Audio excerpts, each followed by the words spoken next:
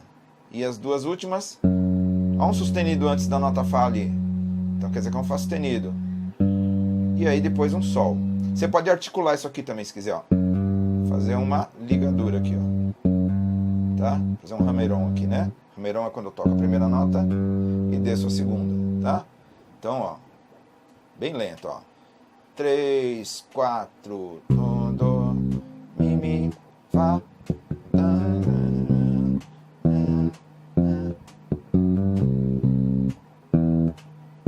De novo. Dó, mi, fá.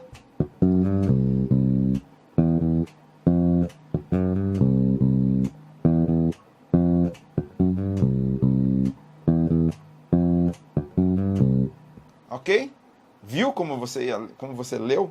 Posto que agora você vai tocar esse groove aí, tá? Esse é o procedimento que a gente faz para qualquer partitura que você pegue na sua frente. Uma coisa que eu falei lá na apresentação sobre a questão da leitura. A leitura, ela tem dois objetivos. Uma é a leitura de primeira vista. O que é a leitura de primeira vista? É um estágio em que você lê bastante, você pratica, né? É como ler texto. Depois que você lê bastante, você ganha autonomia para ler tudo à primeira vista. Quem é o músico que precisa ter leitura à primeira vista? Não sei se é o seu objetivo. O músico que vai trabalhar no estúdio precisa ter leitura à primeira vista? É bastante recomendável, né? Pegou um trabalho lá, vai tocar num musical em que um arranjador já escreveu as partituras para os músicos. Aí você tem que saber ler. Às vezes, uma boa parte à primeira vista, mas às vezes você recebe as partituras um dia antes para estudar. Então, essa questão da leitura à primeira vista, mesmo no estúdio, você vai fazer um trabalho de gravação. Chega um pouco antes, o maestro lá que fez, o arranjador que fez, vai te passar as partituras, vai para um cantinho lá, faz esse trabalho aqui, ó, que eu te mostrei. Pá, é isso, como é que é o negócio aqui? Pá, vai tirando, né? Porque a leitura à primeira vista mesmo, para valer assim, também é recomendável, mas é um estágio que é questão de treinamento, questão de hábito. Mas tem essa questão de você criar, perceber esses procedimentos que eu estou te mostrando aqui, você se desenrolar para resolver um problema relativamente rápido e para aprender, para ser a ponte de você poder ampliar o seu aprendizado. Uma coisa que acontece muito hoje, os métodos, o conhecimento, em função da internet, em função das brodagens, aí as pessoas acabam passando o método de um para o outro e tal. Você vai encontrar o método que você quiser. Você sabe, né? Internet, você sabe que acaba encontrando. Aí você tem lá o Slap Bass, né? Tony Oppenheim de Slap. Você tem um outro método que eu não me lembro o nome também de Slap. Enfim, você tem o Muted Notes, que é um outro método americano para trabalhar essas notas mortas. Tem um monte de método que você vai chegar na sua mão. Só que não tem partitura não, meu amigo. E se tiver partitura, o groove tá assim. Tá do jeito que você viu nessa imagem que eu te mostrei aí. Então é importante que você domine esses procedimentos, essas formas de ler, tá? E eu tenho, assim, ao longo de muitos anos, eu já ensinei muita gente a ler através dessas práticas de células rítmicas, de como a gente desenrola cada uma dessas células aí, tá? Eu tenho isso na mão, assim, na manga, prontinho para quando precisar, né? Então é isso que eu queria te mostrar. É importante ler, não é para você exatamente ter aquela leitura à primeira vista, é recomendável, lógico que é bom ter, né? Você pegar um trabalho, tem trabalho que às vezes acontece assim, você às vezes, né, eu vejo muito na internet, está abrindo seleção para músicos para tocar num navio, recomenda-se leitura à primeira vista. Aí você pega um trabalho com cachê bom para ir para um navio, um cruzeiro, tocar lá, né? Mas você precisa ler, né? Você vai fazer um teste lá e vai ter leitura. Você vai fazer, às vezes, vai querer fazer uma prova, quer entrar numa... Por exemplo, eu sou de São Paulo. Aqui em São Paulo tem uma escola pública, gratuita, que é a Universidade Tom Jobim, a antiga ULM. Tem prova de aptidão. para ver quem vai entrar. É super concorrido. Agora, se você domina a leitura, você já está, né, uma escadinha a mais, né? Você já está mais preparado para tentar entrar. Talvez você queira fazer uma faculdade de música, vai ter que saber ler, né? Enfim, as portas vão se abrir desde o momento que você domine a leitura. Talvez você já seja um músico que está tocando, que dê suas aulas, mas ainda não tem esse domínio fino da leitura. Você vai agregar novos alunos podendo oferecer isso, oferecer a leitura, né? Então, isso que eu queria mostrar para você nesse workshop hoje, nesse aqui que foi de leitura. Nós pegamos os aspectos de leitura um pouquinho, né? Foi para mostrar um pouco, né? Melódica e rítmica. Isso é só o começo, tá? É só a ponta do iceberg. Eu tenho isso muito mais sistematizado, organizado, pronto para quando precisar. Tá legal? Te agradeço e temos mais um próximo encontro. Eu te encontro na próxima aula do workshop. Temos mais uma aula ainda, que nós vamos falar de campo harmônico, vamos falar um pouco de harmonia, intervalos, campo harmônico, vamos falar sobre mudar músicas de tom, você poder criar um hábito de começar a tirar música de ouvido. Isso você vai ver na próxima aula do nosso workshop. Valeu, agradeço a sua presença até aqui, um abração e até a próxima.